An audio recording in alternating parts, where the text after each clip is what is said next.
বিএনপির আন্তর্জাতিক বিষয়ক সহ সম্পাদক ব্যারিস্টার রুমিন ফারহানা আমাদের সাথে যুক্ত হয়েছেন। ব্যারিস্টার রুমিন ফারহানা আমাদের সাথে বোধহয় তার নির্বাচনী এলাকা ব্রাহ্মণবাড়িয়া থেকে যুক্ত হয়েছেন। ব্রাহ্মণবাড়িয়া থেকে আমি জানি, নির্বাচনী এলাকা থেকেই কিনা। ব্যারিস্টার রুমিন ফারহানা, আপনার এই ব্যস্ততার মধ্যে আপনি আমাদের সাথে সংযুক্ত হয়েছেন, সেজন্য আমাদের ধন্যবাদ, শুভেচ্ছা এবং কৃতজ্ঞতা জানবেন। আমাদের সঙ্গে আরো থাকছেন জনাব মির্জা ফখরুল ইসলাম আলমগীর, নামেই যার পরিচয়। আলাদা করে তার সম্পর্কে শুধু এটুকুই বলার আছে, গত 15 বছরে শেখ হাসিনা সরকারের সময় তিনি বারবার জেল খেটেছেন। বারবার তাকে বিভিন্নভাবে আমি এই অনুষ্ঠান শুরুর আগে দেখছিলাম যে অন্তত 7, 8, 9, 10 বার তো তিনি জেল খেটেছেনই। যদি সময়ের হিসাবেও বলি সেটি 2 বছর অন্তত, তার বেশিও হতে পারে। সেই সময়ের মধ্যেও তিনি বিএনপিকে ধরে রেখেছিলেন, বাংলাদেশ জাতীয়তাবাদী দলকে তিনি ধরে রেখেছেন, নেতৃত্ব দিয়েছেন, বিভিন্ন সময় বিভিন্ন গুরুত্বপূর্ণ সিদ্ধান্ত দিয়েছেন, সামনে থেকে নেতৃত্ব দিয়েছেন। মির্জা ফখরুল ইসলাম আলমগীর, যাকে আমরা একজন পরিচ্ছন্ন রাজনীতিবিদ হিসেবে জানি, তাকে আজকের অনুষ্ঠানে পেয়ে আমরা স্বাগত জানাই। আপনাকে আন্তরিক কৃতজ্ঞতা জানাই যেন মির্জা ফখরুল ইসলাম আলমগীর, আপনি আমাদেরকে সময় দিয়েছেন এবং আমাদের সাথে যুক্ত হয়েছেন। আপনাকেও ধন্যবাদ যে আপনি আমাকে ডেকেছেন। আপনার সঙ্গে কথা বলতে এমনি আমার ভালো লাগে। Thank you so much. আমি আমি আমি আমি যে প্রশ্নটি করতে চাই সেই প্রশ্নটি হচ্ছে যে অনেকের, মানে শুরুর প্রশ্নটি সেটি অনেকের প্রশ্ন, আমাদের আসলে অনেকগুলি প্রশ্ন আছে আপনার কাছে। আমি আপনার কাছে একটু প্রথমে আসতে চাই, সেই প্রশ্নটাও হচ্ছে যে তারেক রহমান সাহেব ফিরলেন, 17 বছর পর ফিরেছেন, তাকে নিয়ে অনেক কৌতূহল ছিল, অনেক শঙ্কা ছিল কারো কারো, এবং অনেকেরই বোধহয় অনেক আশাও ছিল। কিন্তু আমরা আপনাদের কাছে জানতে চাই যে মিডিয়া ব্যাপারটাকে যেভাবে প্রচার করলো, প্রকাশ করলো, সেটাতে আপনার আপনার কেমন লাগলো? আমি মানে আপনার কি মনে হলো যে তার ফিরে আসাটার রাজনৈতিক সিগনিফিকেন্স আমরা জানতেই চাইবো, কিন্তু মিডিয়াতে আমরা যা দেখলাম সেটা আসলে কিরকম দেখলাম? এখানে এই মুহূর্তে এখনই আমাদের এই প্রশ্নগুলো নিয়ে আমরা আপনার কাজ করছি না, কারণ আমরা এখন আমাদের সামনে যে সবচেয়ে বড় চ্যালেঞ্জ সেটা হচ্ছে যে আপনার এই ইন্টারিম গভর্নমেন্টের কাজগুলো তারা যেন শেষ করতে পারে, অর্থাৎ যে সমস্ত সংস্কারের বিষয়গুলো আছে সেই সংস্কার যে কয়েকটা আপনার খুবই নির্বাচন কেন্দ্রিক এবং প্রয়োজনীয়, সেই সংস্কারগুলো করে নির্বাচনের কথা আমরা বলছি, এবং আমরা মনে করি যে এটা আপনার যথা সময়ে সেটা অনুষ্ঠিত হবে। অন্যদিকে যেন তারেক রহমান সাহেব আমাদের দলের ভারপ্রাপ্ত চেয়ারম্যান এখন আছেন, এবং তিনিও নির্বাচন করতে চাইলে তিনিও নির্বাচন করতে চান, সেটা উনি করতে পারবেন, যে কটা সিটি তিনি করতে চান। এই নিয়ে কোনো সমস্যা নেই। সুতরাং খালেদা জিয়া নির্বাচন করলেন, প্রধানমন্ত্রী হলেন, বা তারেক রহমান সাহেব নির্বাচন করে প্রধানমন্ত্রী, এটা নিয়ে কোনো সমস্যা নেই। এই ব্যাপারে পার্টিতে আমাদের কোনো সমস্যা আছে বলে আমি মনে করি না। কিন্তু বারবারই আমরা দেখতে পাই যে যাদের নিয়ে আপনার কথা বলছেন তাদের বিপক্ষে, তাদের প্রতিপক্ষই আপনাকে বারবার হতে হয়। এর কারণ আসলে কি? আমি মোটা দাগে যদি কয়েকটা উদাহরণ দিতে, আপনি দেখবেন আপনি শুরু থেকে ডক্টর ইউনূস সরকারের সমালোচক, 24 আগস্ট থেকে বিএনপি ও জামাতের কর্মকাণ্ড আপনি ভালো চোখে দেখছেন না, ইদানিং হেফাজতের প্রতিও আপনি নাখোশ, কথিত তৌহিদি জনতার সক্রিয়তার বড় সমালোচকও আপনি। আপনি কি মনে করেন যে এটা কেন হচ্ছে? এর জন্য আপনার দায়টা আপনি দেখেন কিনা? তো যে অভিযোগ এনেছে তাকে প্রমাণ করতে হবে যে কি প্রতারণাটা তারা করেছে। তো আমাদের সাধারণ মানুষ এবং আমরা যারা নির্বাচন করব, আপনি খুব সঠিকভাবে বলেছেন, আমি কিন্তু এখনো আমার এলাকায়, আমি সপ্তাহে 5 দিনই আমার এলাকাতেই থাকি। তো আমরা এই যে জীবন দিয়ে কাজ করছি, এত কষ্ট করছি, এরপরে যদি আমরা গিয়ে দেখি যে আগে ভাগেই কোনো না কোনো ডিলিং কোনো না কোনো রাজনৈতিক দলের সাথে উপদেষ্টাদের কিংবা উপদেষ্টা পরিষদের হয়ে আছে, কিংবা নির্বাচনে একরকম ধোঁয়াশা দেখছি, কারণ আমি অনেক বেশি সরব, অনেক বেশি সমালোচনা করি সরকারের। সুতরাং আমার নির্বাচনের সময় আমি জানি না আমি কিরকম ট্রিটমেন্ট পাবো। আমি কিন্তু সত্যি ভীত খালেদ ভাই, কারণ এই সরকারের এত সমালোচনা আমি গত 14 মাসে করেছি যে এই সরকার আমার আসনে, আমার নির্বাচনে সঠিকভাবে নিরপেক্ষভাবে প্রশাসন, কিন্তু আমার কাছে মনে হয় যে বেরিসা ফারহানা এটা খুব ভয়ের বিষয়। আমি ব্যক্তিগতভাবে যেরকম ভাবে দেখেছি যে আপনি তো বিএনপির অনেক সমালোচনা করেছেন, এখন বিএনপি আপনাকে নমিনেশন দেয় কিনা, বিএনপি আপনাকে কিভাবে ট্রিট করে, একটা আমিডামি প্রার্থী দাঁড় করায় কিনা, সেইটাও একটু আসলে দেখার বিষয়, যে সেইটা আসলে কোথায় গিয়ে দাঁড়ায় আর কি। আমার মনে হয় আমি যেহেতু 17 সাল থেকে কাজ করছি, আমি জানি যে আমি দাবি বা যেই প্রার্থী দাঁড় করাক, মানুষ আমার সাথে আছে আলহামদুলিল্লাহ। আপনি আমার প্রোগ্রামগুলো দেখলে আপনি বুঝতে পারবেন মানুষের সারা ইজ ডিফারেন্ট, তো ওইটা আমার সাথে আছে। এনসিপি কে ভোটের মাঠে সঙ্গে চায় বিএনপি। আমরা দেখেছি যে বিএনপি এনসিপির কর্মকাণ্ডকে তুমুল সমালোচনা করেছে, আপনিও করেছেন। মানে আপনার সাথে তো কথা মাঠের বাইরে, মাঠের ভিতরে, স্ক্রিনের বাইরে নানা রকম হয়েছে। এইটা কি সত্যি আসলে, মানে জুলাই আন্দোলনের ছাত্র নেতাদের যে দল এনসিপি, তাকে বিএনপি আসলে সঙ্গে চায়? আমার কাছে ঠিক তথ্যটা নেই, আমি জানি না বিএনপি এনসিপির সঙ্গে জোট করার কথা ভাবছে কিনা। তবে বহুদিন আগে বিএনপি একটা অবস্থান পরিষ্কার করেছিল যে জামাতের সাথে জোট হবে না, এর বাইরে অন্য যে কোনো পলিটিক্যাল পার্টির সঙ্গে বিএনপি জোট করতে পারে। তবে এখানে আরো একটা কথা আমি বিনয়ের সাথে বলি, আমাদের গণতন্ত্র মঞ্চের সঙ্গে আমাদের এক ধরনের অ্যালায়েন্স আছে।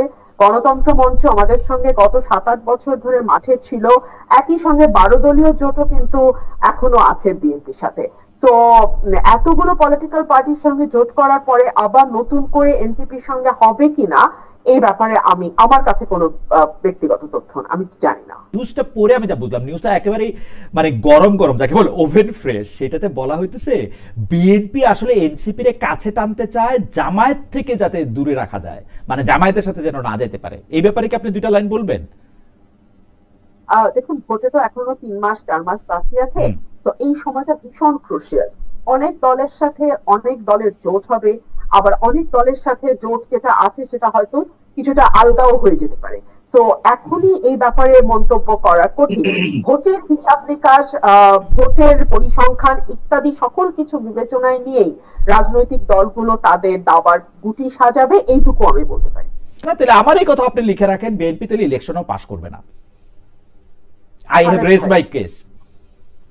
খালেদ ভাই, এটা হচ্ছে গায়ের জোরে। হ্যাঁ, যখন আমাদের কোনো মামলা দুর্বল থাকে আমরা তখন গলার স্বরটা চেষ্টা করি উঁচুতে উঠিয়ে দিতে, সো দ্যাট আমরা গায়ের জোরে একটা কেস প্রুফ করে ফেলতে পারি। লয়াররা এটা করে অনেক সময়। আপনার কথা আমার কাছে সেরকম মনে হয়েছে। আচ্ছা, আপনি বলেন, পুলিশ প্রশাসন থেকে শুরু করে যারা দায়িত্ব পালনরত অবস্থায় আছে তারা এই সরকারের অধীনে কাজ করে, তাদের বেতন ভাতা সবকিছু আসে এই সরকারের কাছ থেকে। 1, 2 হচ্ছে তারা যদি দায়িত্বে অবহেলা করে কিংবা তারা কোনো অন্য দলের ইশারায় দায়িত্ব পালন থেকে বিরত থাকে, তখন তাদের বিরুদ্ধে শাস্তিমূলক ব্যবস্থা নেওয়ার এখতিয়ার কেবলমাত্র এই সরকার রাখে। এবং এই সব কাজ করার জন্য আমরা 5.5 থেকে 6 লাখ কোটি টাকা দিয়ে একটা সরকার পুষতেছি। হ্যাঁ, একটা মোটা ছোটা সরকার আমরা পুষি। এই যে তারা একবার বিদেশে যায় লট বহর নিয়ে, তার পিছনে রাষ্ট্রের কোটি কোটি কোটি টাকা খরচ হয়, সেগুলা কিন্তু তাদের এই দায়িত্বগুলা যাতে তারা সুষ্ঠুভাবে পালন করতে পারে সেইটার কারণেই তাদেরকে ওই জায়গায় বসানো হয়েছে। যেটা সুযোগ সুবিধা ভোগ করে তারা বিদেশে ট্রিটমেন্ট নেয়, বিদেশে ঘুরতে যায়, বিদেশে লট বহর নিয়ে জাতিসংঘে গিয়ে উঠে, ইত্যাদি ইত্যাদি ইত্যাদি। তো এগুলা করবার পরে তারা আইন শৃঙ্খলা ঠিক করতে পারবে না, তারা মানুষের জনমনে স্বস্তি আনতে পারবে না, তারা আওয়ামী লীগের মিছিল সমাবেশ বন্ধ করতে পারবে না, তারা মাজার ভাঙা বন্ধ করতে পারবে না, তারা নারীদের উপরে হয়ে যাওয়া মরাল পুলিশিং তো বন্ধ করে দূরেই থাক। আমি জাস্ট একটা উদাহরণ দেই, থানার থেকে মরাল পুলিশিং করা এক ব্যক্তিকে ফুলের মালা দিয়ে বাইর করে নিয়ে আসা হয়েছে, আপনি তো জানেন তাই না? আপনি তো জানেন যে কিভাবে লম্বা চুল দাড়ি রাস্তায় ফেলে জোর জবরদস্তি করে কাটা হয়েছে। এগুলা মিডিয়াতে বড় বড় করে না আসা পর্যন্ত আমি বেঁচে পারে না। আমি কেন, আপনি আমাকে গলার আওয়াজ বড় করে বলা, লয়ার ইত্যাদি নানা রকম কথা বললেন, এগুলির আমি গালি হিসাবেই নিলাম। কিন্তু ঘটনা হইতেছে যে আপনি যত বড় গলায়, আপনার কাছে আমি আবার আসবো, আপনি যত বড় গলায় প্রত্যেকটা শোতে এগুলি নিয়ে কথা বলেন, বিএনপি থেকে এর কি প্রতিবাদ জানানো হয়েছে? 400 মাজার ভাঙার একটা প্রেস রিলিজ দেওয়া ছাড়া। আমি আপনাকে বলি, মানুষের চুল কাটার আপনি বলেন বিএনপির কোন জায়গায় স্থানীয়ভাবে এগুলি প্রতিরোধ করা হয়েছে?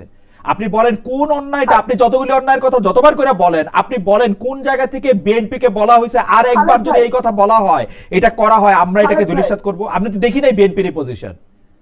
খালেদ ভাই, আমার যতদূর মনে পড়ে আপনার একটা শোতে হাসনাত আব্দুল্লাহকে আপনি বলছিলেন রাস্তায় পিচ দেওয়া হইতেছে কি হয় নাই এটা দেখার দায়িত্ব কি আপনার? না, ঠিক রাইট, ঠিক সেরকমই তার উপরে যদি কোনো ফৌজদারি অপরাধ ঘটে সেটা বন্ধ করার দায়িত্ব বিএনপি। না ফৌজদারি অপরাধ বন্ধ করার দায়িত্ব আপনিও কিন্তু ফৌজদারি অপরাধ বন্ধ করার দায়িত্ব নিতেছেন না বেরিসা ফারহানা। আপনি যেটা করতেছেন, আপনি এটা প্রতিবাদ জানাতেছেন প্রতিটা জায়গায়, আপনি এটা বলতেছেন। আমার প্রশ্ন হচ্ছে আরে আমার আপনি বিএনপি কে আমি কেমনে বুঝবো? 2 দিন পরে ফজলুর রহমানের মতো, ফজলুর রহমান সাহেবের কি বিএনপি ছিল? 2 দিন আগে পরে তো দেখবো যে ওরে বাদ দিয়ে দিছে। আপনি বাদ দিয়ে দিলেই তো আপনি বিএনপি না। আমি তো তারেক রহমান সাহেব আর খালেদা জিয়া ছাড়া কাউরই বিএনপি মনে করি না।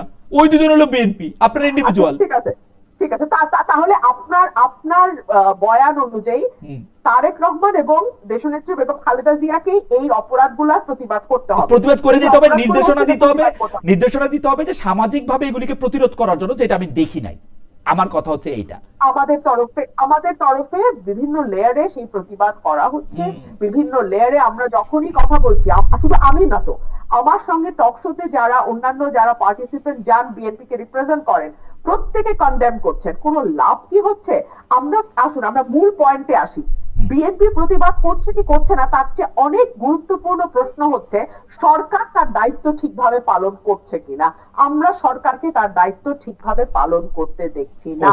এখন মাহফুজ আলম তিনি সরকারের অংশ, তিনি যদি এটাকে তার ভবিষ্যৎ প্রতিদ্বন্দ্বী দলের ঘাড়ে দিয়ে স্বস্তি পেতে চান, তিনি স্বস্তি পেতে পারেন, কিন্তু তাতে সরকারের ব্যর্থতা মানুষের চোখে কোনো অংশেই কমবে না।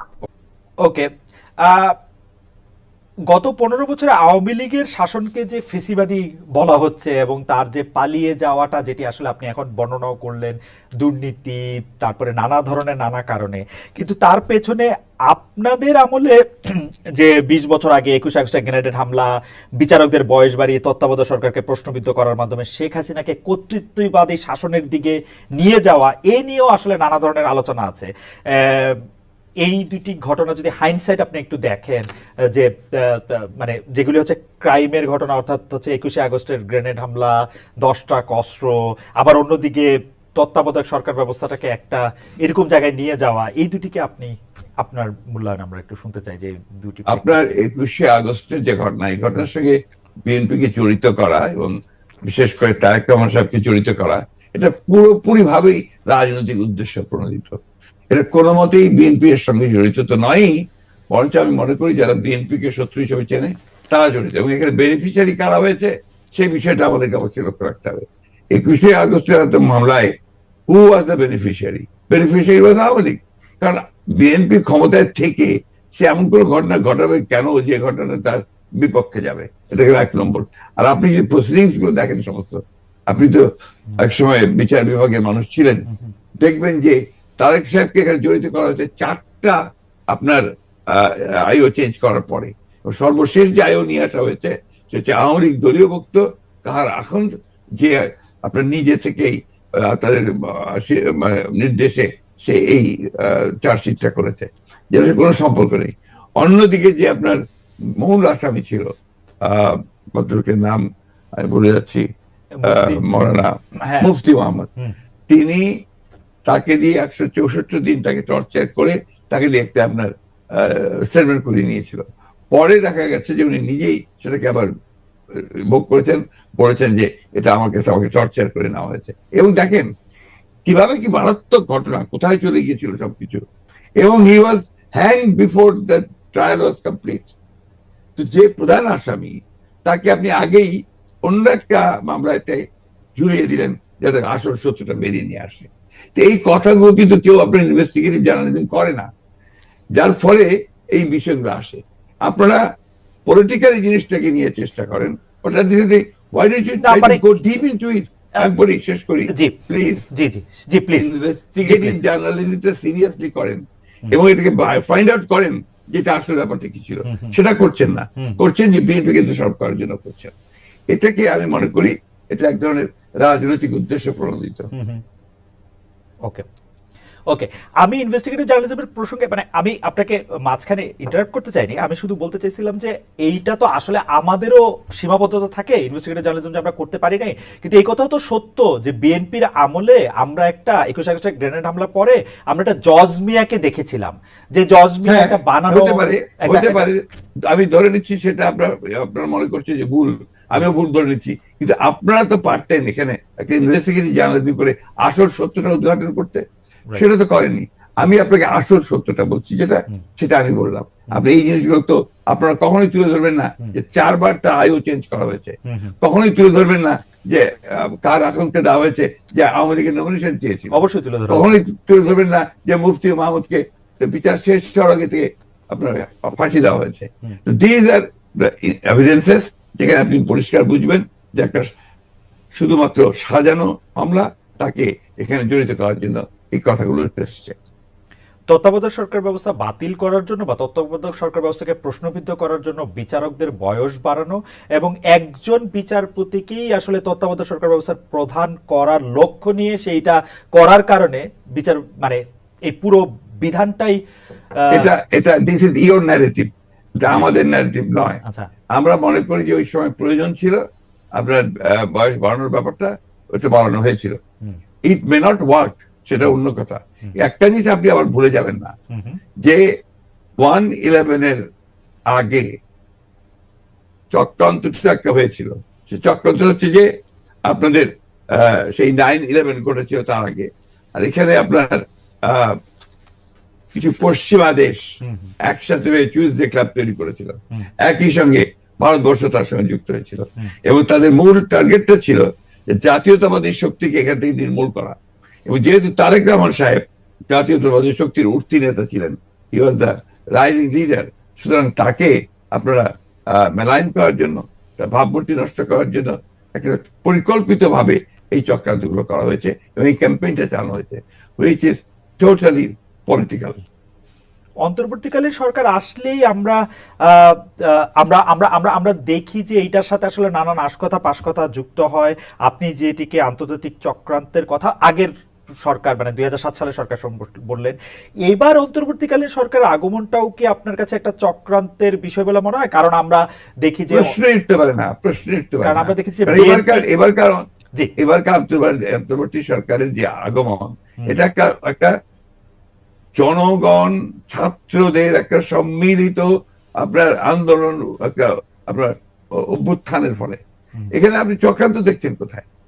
আমি এটাকে দেখছি যে এটা একটা বাংলাদেশের জনগণের একটা পুরোপুরিভাবে একটা বিপ্লবের আকাঙ্ক্ষা থেকে এটা এসেছে, এবং সেখান থেকে এসেছে they want to get rid of this fascist government, Hasina government, murderer. তার বিরুদ্ধে আজকে আপনার জনগণ ফুঁসে ওঠে। আপনি চিন্তা করে দেখেন, আপনি তো দেশে ছিলেন না, সেই সময় যদি দেশে থাকতেন তাহলে দেখতেন শিশু, নারী, বৃদ্ধ কেউ ঘরে ছিল না, সব বেরিয়ে পড়েছিল। কারণ এই ফ্যাসিস্ট আমেরিকার হাতে প্রায় শত শত হাজার হাজার ছেলে মেয়েরা নিহত হয়েছে, হত্যা করেছে। না, দেশে না থাকলেও আমি আসলে এই খবরগুলি সবসময় দেখছিলাম আমার নিজস্ব সোর্স থেকে। আমাদের লোকজন এখন তো আমি মনে করি যে আমাদের সকলের উচিত, যারা আমরা দেশকে ভালোবাসি, গণতন্ত্রে বিশ্বাস করি, আমাদের এই বিষয়গুলোকে হাইলাইট করা। আমরা ফ্যাসিস্টদের যে বয়ান, যে বক্তব্য, সেই বক্তব্য যেন ফিরে না যায়। আপনি যে প্রশ্নগুলো আনলেন, সবই হচ্ছে আপনার ফ্যাসিস্টদের বক্তব্য। ওকে, আমি ওই সময়কার কথায় আমি আপনার কথায় একমত যে এই বয়ানগুলি আওয়ামী লীগ আসলে গত 15 বছর ধরে বিভিন্ন ভাবে বিভিন্ন মাধ্যমে এটি দিতে চেষ্টা করেছে। আমরাও আপনার মাধ্যমেই বা বিএনপির শীর্ষ নেতৃবৃন্দের মাধ্যমে সেটি আসলে আপনাদের অবস্থান জানতে চেয়েছি, আপনারা কনসিস্টেন্টলি আপনাদের অবস্থান জানিয়েছেন। আমি এই সময়কার কথায় আসি। এইবারের যেটিকে আপনি জনগণ এবং ছাত্রদের আন্দোলন আপনি বলছেন, যে আপনার কাছে কি মনে হয় না যে এই আন্দোলনটি বিএনপির নেতৃত্বে হলে বা বিএনপি যত বছর ধরে এই আন্দোলনটি করতেছিল, সে বিএনপির নেতৃত্বে যদি আন্দোলনটি সফলতা পেত, তাহলে আসলে এই যে সরকার এবং সরকারের মধ্যে যে বিভিন্ন দুর্বলতার কথা আমরা শুনছি নানাভাবে, সেটি হতো না? আবার অন্যভাবে প্রশ্ন করলে, যে এই আন্দোলনটিতে যে বিএনপি নেতৃত্ব দিয়ে সফল হতে পারলো না, সেইটাকে আপনি কিভাবে মূল্যায়ন করেন? দুটো জিনিস। একটা হচ্ছে যে এখানে আপনার বিএনপি নেতৃত্বে হলে অনেক ভালো হতো, বিএনপি নেতৃত্বে হয়নি, এই কথাটা বলছেন কেন? বিএনপি তো এর মধ্যে শেষ দিন পর্যন্ত, শেষ মুহূর্ত পর্যন্ত ছিল এই আন্দোলনে। এই ছাত্র জনতার আন্দোলন শুরু হয়েছে 2 মাস হলো, তার আগে তো আমরা মাঠে, এবং আমরাই আপনার মাঠেছি, আমরা জেলে গেছি, আমাদের 60 লক্ষ লোকের বিরুদ্ধে মামলা হয়েছে, আমাদের 700-এর উপরে মানুষ আপনার গুম হয়ে গেছে, ইলিয়াস আলী সহ। এইটাতে আমরা, আমাদের 15 বছর ধরে এটা চলছে, এবং অকথ্য অত্যাচার নির্যাতন আমাদেরকে সহ্য করতে হয়েছে। এবং ছাত্ররা যখন এসছে তখন আপনার তারা যে প্রথমে কোটা আন্দোলন, তারপরে সেই হত্যা, পরে সাথে সাথে তারা আপনার এক দফা আন্দোলনে গেছে। We have given total support to them. আপনি সেই সময়কার পত্রিকাগুলো দেখুন, আমার বক্তব্যগুলো দেখুন। আমি প্রতিদিন সেই সময় আমরা প্রেস কনফারেন্স করেছি ওই কয়েকটা দিন, এবং ওই দিন সম্পূর্ণ আমি ছিলাম। আমরা এখানে বিভক্তি আনতে চাই না। আমরা এখানে মনে করি এটা বিভক্তি না। আমি আমার বক্তব্যটা শেষ করে ফেলি ভাইয়া। জি জি, প্লিজ প্লিজ। সেটা হচ্ছে যে এই বিষয়টাকে আমরা এক করে দেখতে চাই। এখন যে কোনো ধরনের একটা মিসআন্ডারস্ট্যান্ডিং তৈরি হওয়া বা একটা ভুল বুঝবুঝি হওয়া, সমঝোতার অভাব হওয়া, এটা কিন্তু দেশের জন্য এই মুহূর্তে এতটুকু মঙ্গলজনক হবে না। না, এটা আমি আপনার সাথে দ্বিমত পোষণ করছি না, কিন্তু আপনি বলছেন যে আপনি আসলে সাপোর্ট দিয়েছিলেন, আপনার সেই ব্যাপারে কোনো সন্দেহ নেই। আমরা প্রতিদিন আপনার বক্তব্য আমরা মিডিয়ায় দেখেছি, সরাসরি দেখেছি, বক্তব্য দেখেছি। আমার প্রশ্ন, আপনারা তো সাপোর্ট দিয়েছিলেন, কিন্তু লিডারশিপটা ছিল যে আসলে ছাত্রদের হাতেই, তাই তো? মানে এটা নদী, এই জায়গাটাতে আপনি যাচ্ছেন কেন? আমরা তো লিডারশিপ, এখানকার লিডারশিপটা আমরা ক্লেম করিনি। আমরা ক্লেম করেছি যে আমরা শেষ মুহূর্তে লিডারশিপ আমরা দিয়েছি, একটা ক্লেম করেছি, করিনি তো? ওটা যাচ্ছেন কেন? আমরা বলছি যে ছাত্ররা শেষ মুহূর্তে, যে আমি তো আমার বক্তব্য বলেছি যে গোল আমরা তৈরি করে দিয়েছি, কিকটা করেছে ছাত্ররা। ওকে, আমি সেটা বারবার বলেছি যে এটা মাঠের মধ্যে বল তৈরি করে দিয়ে গোল করে সামনে নিয়ে এসেছি আমরা, তারা কিক করেছে, সেভাবে ফ্যাসিলিটি গেছে। That's the point.